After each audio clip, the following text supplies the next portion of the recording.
Hey, I'm Lisa Singer, and this is Brand Insider BTS, where I get to pull back the curtain on some of the most influential women marketers today. With me is Jenny Huang. She is the director of B2B brand marketing at Gannett USA Today Network. Hey, Jenny, welcome. Hi, Lisa. It's so good to be here. Yeah, I'm so happy to have you here. I love the red. It's like such a perfect color for you, so you look Thank awesome. you. Good to go. And so I'm so glad we were able to do this. I actually came across you randomly. There's all different ways that I get people, and I was reading some of your posts, and I was just like, oh my gosh, this is so cool. So I am so glad that I get to share your story. Same, likewise. All right, well. One, I mean, another reason why I noticed you. Okay, you were chosen as one of Ad Age's seven rising stars globally last year. And before that, you were even recognized as Campaign USA's one of their inspiring women. So, I mean, you obviously have all these accolades. Your position is amazing. Yet on LinkedIn, you posted that you were considered a dark horse when you were growing up. Well, first of all, what does that mean, a dark horse? To you at least. And why were you labeled that, or why do you consider yourself that when you were growing up? Yeah. For me, being a dark horse or a wild card means I often approach things differently and I don't fit in. And for example, I took risks that others wouldn't. Moving to a different country by myself as a teenager, and then pursuing music as a career, and then later on pivoted my career. So growing up, I was underestimated a lot and rarely the obvious choice, which I think really taught me resilience, courage, and the value of crafting my own path. Well, and I'm curious because, and you sort of alluded to that by Yeah. considered the dark horse or being, maybe Mhm. people weren't expecting a lot from you. Did Mhm. this make you want to prove them wrong? Like, did it make you want to try harder or to show them what you can do? Or as you said, maybe just, I don't care what they're saying, and I'm just going to do what I want regardless. I think when I was younger, I definitely wanted to prove them wrong. But as you know, growing a little bit older and have a little bit more life experience, I kind of just stopped caring and just kind of doing what I think is right. Yeah. Well, and I think also when people have their daughters or, their children, and they see maybe some of them aren't quite fitting into the group. There's always that popular group, Yeah, and people can kind of, they get concerned, or do I yeah. need to get them playing baseball or doing whatever it is? And it sounds like you maybe would have fit into that where you weren't necessarily doing what most of the kids were doing. Yeah. Obviously, it turns out good, so parents can stop worrying. But how were you? Because when you said you moved here by yourself as a teenager. So talk Yeah. about how you had the courage to do that before we even get into then later what your career would become. So to backtrack a little bit, I actually grew up in a small town in China. And growing up, I was always very ambitious. I was always curious about the world, the life outside of a small town in China. So that made me not fitting in and made me different. So when I was 16, I told my parents I wanted to move to the US to actually explore the world. And after some convincing, my parents said yes, and I moved to the US when I was 16 and to pursue music. Wow, that's amazing. I mean, I give courage to your parents, or it's just to be able to let your 16-year-old go to another country, never mind going to the store by the. So like, The fact that they have never visited the US and just sent me their only daughter to the US, I think it also shows a lot of courage from my parents as well. hey, for both, for your parents and for Yeah, yourself. yeah. You wanted to pursue a music career. Okay, so that was your initial goal coming to the US. So talk about that and, the path there. I mean, there must have been so many challenges initially that you faced. Yeah, I mean, when I first moved to US, obviously the first biggest challenge was language. Mhm. Then it was the culture, right? And it took me some time to learn language, the culture, how things work in the Western world, and but I quickly caught up. And in the meantime, I spent a lot of time perfecting my profession, which was being a concert pianist, and that definitely have also gave me a starting point in the US to start growing my community, my network, and how I interact and see this world. Well, so and now here you are in the States, and as you said, now you've created your community. You're Yeah, a pianist, but you also in that same post that I read earlier, you had written that you have an unorthodox path, and we've heard some of that obviously as you talked about just even coming to the States. yeah. Did it continue? Like, so you are finding your community. You're finding maybe people who are more like, or at least thinking like you. Obviously very different cultures, all different backgrounds, Mhm. but maybe in that, wanting one music, two, maybe taking the path not expected, all of those. So did that help you? Did that give you a strength to sort of continue moving forward as you were here? Talk about that. Yeah, absolutely. I think a lot of people who I become friends and become part of my communities are these entrepreneurs, are these people who really take risk and being creative, being bold of their life and professional choices. I think that definitely have encouraged me and inspired me later on, pivoted my career. Wow. And so, well, now let's talk about that because quite a pivot. I mean, you go from concert pianist to now, as I mentioned with your title, you're director of B2B Yeah. at Gannett USA Today Network, but you were the first director to be there. So that's a big, like, so you go from in between, you worked at some, other agencies. H- How did that happen? Like, talk about from when you were that concert pianist, and I'm assuming, or maybe not, but I don't know that this position was on your radar. So talk about how you got there. Yeah. So to be fair, I actually always knew I want to go into a business world. Even before I came to the US and pursuing music, I knew one day I want to go into a business. I wanted to go to the business world. I just didn't know when, and I didn't know how, and which specific industry in the business world I would go into. So in 2020, when the pandemic hit, and I was still a concert pianist back then, and the pandemic really forced a pause and made me ask, who am I beyond piano and what now? Because as we know, the music industry, the entertainment industry shut down.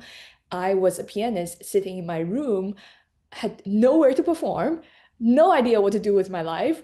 So that got me to think and decided that was the time for me to make the transition. And I realized that I wanted to use my storytelling skills to reach a bigger audience and make a business impact, measurable business impact. And I started as an intern at an advertising agency. And in my 2 years there, I was promoted multiple times and created award-winning work for multiple Fortune 500 brands and won Cannes Lions Awards and was also named Campaign US Inspiring Woman. And a opportunity from USA Today occurred, and that's when I decided I wanted to take this big leap and to come to this one of the most recognized brands, media brands in the US, and became their first ever director of B2B brand marketing. Wow. And I think that's, yes, you chose at that time, you weren't playing, obviously things kind of came to a standstill. So you had to sort of, had to pivot. Yeah. And you knew business was what you wanted. Marketing was where you were obviously what you were seeing you could do the most or the best use of your skills. Yeah. But someone starting out, okay, because it's not, I mean, even just getting that internship is difficult, but then moving along the lines the way you have. what do you credit that to? Like, what would you, if you're talking with someone just graduating or wanting to change their music career or whatever it may be, and they want to get to a Yeah. position like yourself to succeed the way you have, what's the big advice? What's that really one piece of advice that you would give them? I again credit it back to my community. I have been very intentional building my personal board of directors since my early days as a pianist. And I had a very diverse group of personal board of directors, all came from different backgrounds, different industries, different seniorities, all brings in different skill set, different perspectives. So what turns out was one of my mentors who actually work in advertising and recommended me, which ended up leading to my first internship in advertising, and that's how I got my foot in. Otherwise, it would have been really difficult, and as I put my resume out there and I didn't hear back at all. I put in hundreds of applications out there, didn't hear anything back because think about it, why would anyone hire a concert pianist with zero business background? So yeah, I really credit a lot of my success and growth to my community and my personal board of directors. Yeah. Well, and I think I mean, that's great advice, I think, in any industry, but Yeah, especially talking marketing, entertainment, you need contacts. I mean, a lot of at all levels. It's not just when you're first starting out, but I like that you acknowledge or that you let people know, start making your contacts early on. So maybe even once you're in college, yeah, reach out to, find those mentors. Maybe you're not working with them, but you're somehow creating a connection with them, a community, so that absolutely. it can help as you move forward. And not only in terms of maybe they can give you that, recommend you for that internship. You have to be good. You need to get there. It's like, you don't just get it. So I don't want to imply that. But Yeah, also just down the line, the value they can teach, like what you're teaching now, what you would tell maybe someone coming up and that kind of thing. So it's just yeah. from everyone. I I can, think it's yeah, I just want to quickly add one more thing. Just I think it's really about providing values to also providing values it on both ways, right? So to your mentors, you also should be providing values to them, and really building genuine, authentic relationships, not as because all these mentors and communities I have, they all have been with me for over a decade now. So that I I love building long-term relationships with people and allowing them to be part of my journey. And I also have the opportunity to be part of their journey and to supporting them along the way. yeah, no, and as you said, I think that it's a give and take for both, not Yeah. only as you move down the line, but even Yeah. one woman who's a CMO of a major brand, and she actually followed around this 22-year-old or something, someone who's just starting out because she wanted to get a better read on her demographic. And Yes. so they were both helping each other. So it's Yeah. value to be get people think, oh, what value can I offer when, Mhm. as I said, when you're just starting out or you maybe haven't been in the workforce, but Yeah. there are ways to offer that. So I think that people need to keep that in mind as well. Mhm. So, okay, well, I love this. Okay, again, as I say, with my snooping, I saw another post. I'll read this because in 2015, you said you visited Boston for the first time with nothing Mhm. but a dream and a piano audition. So then forward, so 10 years later, or in that range, depending on the month, you returned to Boston Mhm. this time as a featured speaker at the Chief Marketing Officer Summit. So Mhm. that's pretty cool. And you said that was a moment that sort of reminded you that Yeah. fear brings reinvention. So Mhm. talk about that. I mean, even if, we sort of discussed why you reinvented from concert pianist to marketer. But do you find that every year, even because you've been a marketer for a number of years now, Yeah. how have you evolved, do you think, the most? Or even just talking in the last say from 10 years ago to today, what were you 10 years ago? And then who are you today? Or not 10 years ago, I'm sorry, that's what we were talking about. Say 2 years ago. Because well, you said decade. So I'm going really off on a tangent here.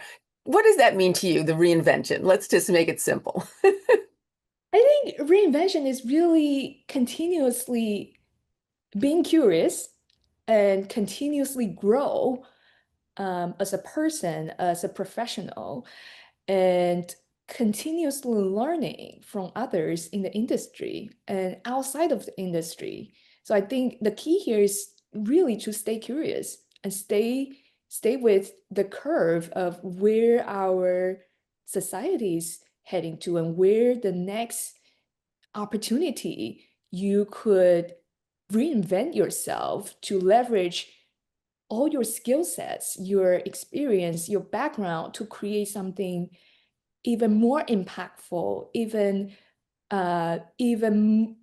it has bigger impact to our world and to the business world. And I think it's also about continuously discovering your full potential. Mhm. Well, and it's also, and certainly you're a perfect case in point. Don't limit yourself to what you are right now, what you are today. Yeah. If you did, you'd just be continuing looking in the music industry, and you would never have seen yourself, whether you had those aspirations or not, you might have just put yourself in that little box. Yeah. What was the biggest challenge? I mean, you actually, as you said, you had a mentor that helped you get to at least get your foot in the door. But has there been a challenge throughout your career that you maybe were, can I get through this? Like, what was that biggest challenge and how did you get through it? Yeah, there were so many challenges, right? I think first was getting my foot into the door, entering the marketing world with zero business background. And then it was navigating the corporate America with zero guideline. I it's I was joking with my friend saying that my experience navigating corporate America is almost as hard as when I first moved to the US. It's like learning a new language, Yeah. learning the culture, and learning how the game is being played. So I think navigating corporate America, it was pretty much like, moving from China to the US in many similar ways.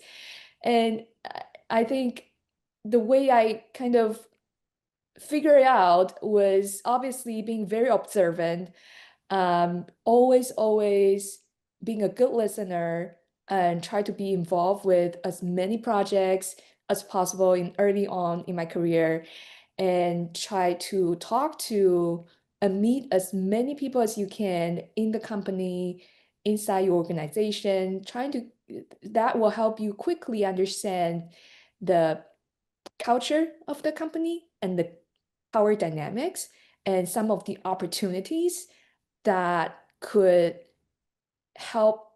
that you could leverage your skill sets and your background to better your team and to help elevate the company.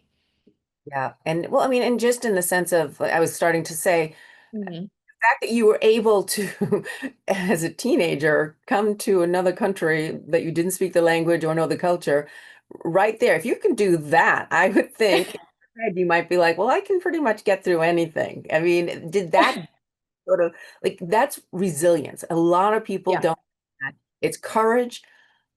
What do you credit that most with? Like in terms of your like you're not just born that way, or maybe you were. I mean, how do you credit having that kind of courage and being able to get through it? I think, yes, I think here's the thing. The more challenges you are able to conquer, the more confident you get. And the more you believe that you will be able to conquer the next challenge, regardless how big and how difficult it is. And I think I credit a lot with my early days, first being a pianist. I started playing the piano when I was very young, and I started performing when I was 7, 8. After performing in so many different occasions, there are lots of obviously lots of failures, lots of success, but lots of failures. Every time after a failed performance, I come back and think about what went wrong, and reboot and put myself together, and next time walk on the stage again, do the same thing. So being a pianist definitely have helped me a lot of, getting more resilience. But also, I was also a professionally trained chess player. So I played the Chinese chess called Go game of Go, which is actually a much more complicated version of chess. And it was actually played by the most population in the world. And so I was a professionally trained chess player, and I was competing in the national level in China when I was younger. And throughout thousands of games, wins or lose, always go back up, um, play the next game. And I think because of my experience as a Go player, as a chess player, I grow comfortable with all the wins and loses, all the Yeah. challenges and setbacks, and it for me is just another day of life. Wow. I mean, first of all, that's so you are very impressive. Thank you. The pianist and the, chess, player as opposed to, I played softball and ran track. You know what I mean? Like it's just like it's they're very high end things, but I think it comes down to sports or It competition is. Yes. or something, even if it's not a competition, something you feel good about, that you can work towards a goal and Mm. get accolades for Yeah, and get, okay, maybe we got to do this different. But I think all of those as a child is what then helps you become who you are today and take those chances and be more resilient and absolutely.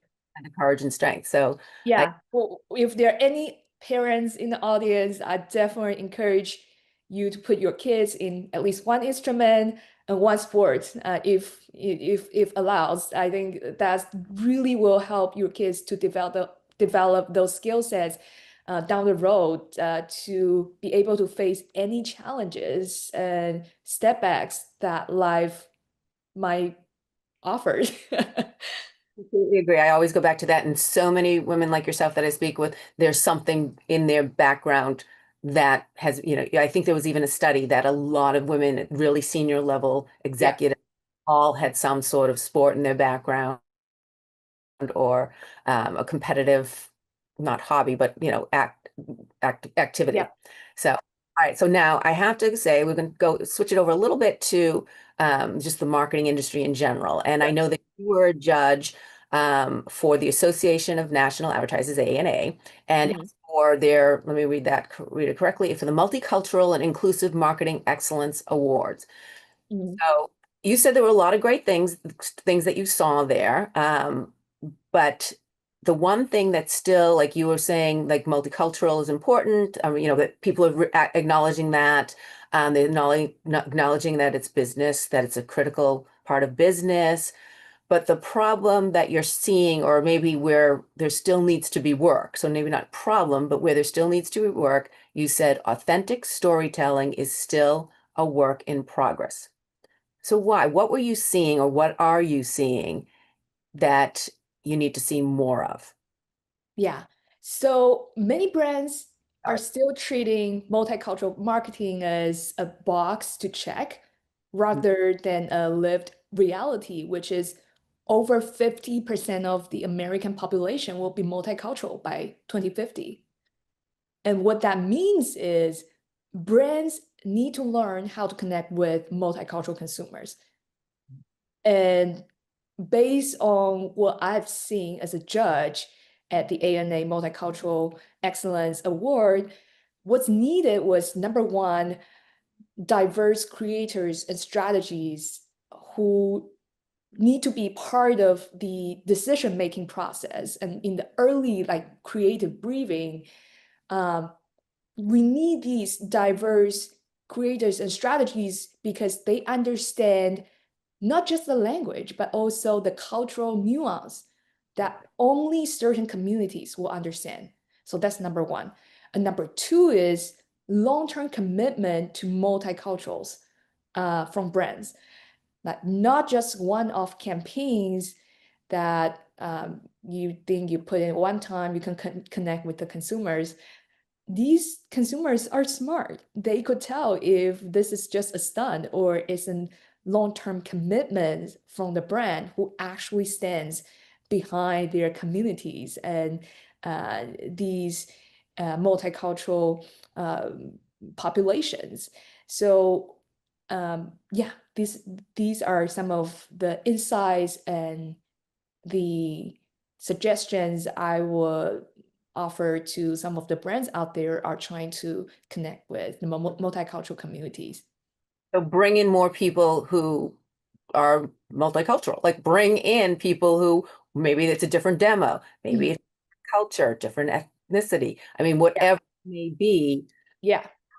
have your workforce be basically mirrored from the real world. You know, Yes, absolutely. then you're getting authentic decision making, authentic storytelling coming from these creatives. Yeah. But and also I mean I think we all know when we see, and I think it backfires when some brands just kind of do, as you said, that one and done. I think it maybe they used to be able to get away with it, but I do think the public is getting on them now. I think at least you're hearing more of it that, For that's, sure. trust you if you're going to be like that. So For no, sure. but I always, I mean, I hear from so many women like yourself, and if just more agencies, more brands brought in people of all different cultures, it's just, it's not about just the culture. There are plenty of people who know their stuff, and but also know, they live whatever is their truth, and Mhm. that definitely shared. So I completely agree with that. I'm curious, what do people get wrong about you when they first meet you? Maybe they think something and then they realize, oh, wait, you're not like that. I think people think I'm very outgoing, very social, which is partially true. But I'm actually a homebody, and I was super shy and super introverted when I was younger. And I think another assumption that people got wrong about me was people just assume my career is linear and easy because everything looks so shiny from the outside, but it's in reality is full of pivots and challenges. Yeah. Well, and I think people, especially when someone's successful, people can Mm. look at that one and think maybe they had it easy. But the Yeah, fact is, those challenges. Now, and even those who took those challenges and it always went smoothly, they still took those challenges. Like I don't, yeah. you can't just say, oh, it's an easy ride ever. But also just hearing you, you obviously went through your own set of challenges to get to where you are today. But I'm surprised, like being shy. Were you shy even when you first came to the States? Well, I was very shy and introverted when I was kindergarten and when I was in elementary school. But I think, again, being a pianist and always performing really kind of brought me out of my shell and kind of forced me to socialize and entertain, learn how to entertain, how to socialize with people. And I think now being a much more outgoing and socialized person, it definitely had lots of advantage and helped me, especially with my professional life. Oh, I'm sure. All right, so final question. I want to go to, because Gannett's mission, it Uh-huh. empowers communities to thrive. Okay, so I want to ask you, where do you thrive? Not in business, but personally. What's your happy place? Yeah, music, of course. I always go back to music. It's always going to be my happy place and who I am. But outside of that, I also love cooking. I love exercising. I love meditation. And if time allows, I also love to travel. I think all of these things help me recharge and sparks creativity. Yeah, well, it's definitely something's working. So, what do you, before we go, what do you cook? I love cooking, well, obviously Asian food, but also Mediterranean food and kind of exploring different cuisines and fusions. I love to, be creative in the kitchen. makes sense since you like to be creative and everything else you do. So, Jenny, thank you so much. It was such a pleasure talking with you. Thank you so much, Lisa. This was great. I'm glad you enjoyed it. And thank you for watching. And please, if you know any woman who is fantastic like Jenny, let me know and I will do my best to tell her story. Okay. Thanks, Jenny, again. Thanks.